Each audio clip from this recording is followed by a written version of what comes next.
Consider the system of two linear equations. These are the two linear equations, right? P, Q, R are real numbers. Which of the following statements definitely contradicts? Definitely contradicts what? The fact that the lines represented by two equations are coinciding. Coinciding मतलब overlapping, right? So overlapping का मतलब infinite solutions, और infinite solution की condition होती है a1 upon a2 यानी 3 upon q will be equal to b1 upon b2 यानी 21 upon r is equal to c1 by c2 यानी p upon -7, right? तो मैं सभी को किसी एक की टर्म्स में एक्सप्रेस कर लेता हूं। लेट्स से दैट हम r और p को q की फॉर्म में एक्सप्रेस करते हैं, तो यहां से हम कह पाएंगे कि r की वैल्यू हो जाती है 7q और p की वैल्यू जो है ये हो जाती है योर यहां इस फॉर्म में रख सकते हैं माइनस का लेट्स से 21 बाय q, राइट? इस पार्ट को और इसको इक्वेट करवाया मैंने। तो अब अगर हम P, Q और R की बात करें तो P जो है वो होगा माइनस का 21 बाय Q, Q अपने आप में Q होगा और R को हम लिख सकते हैं 7Q, ये हम कह सकते हैं। These are the values of P, Q and R. Okay.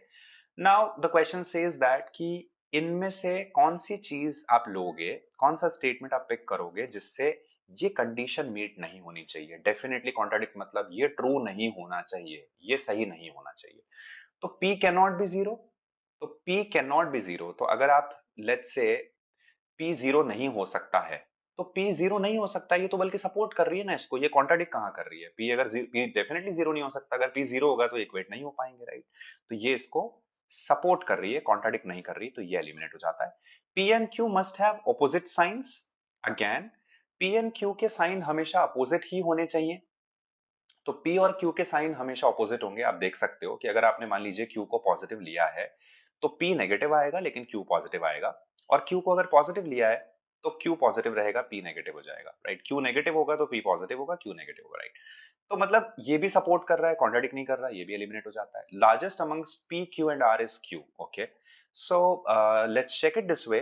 Q की दो पॉसिबिलिटी है कि अगर हमारा Q एक बार के लिए मान लीजिए पॉजिटिव है तो ऑर्डर क्या होगा? तो अगर Q पॉजिटिव है तो ऑर्डर होगा सबसे बड़ा होगा R, फिर आएगा Q एंड लास्ट में आएगा P।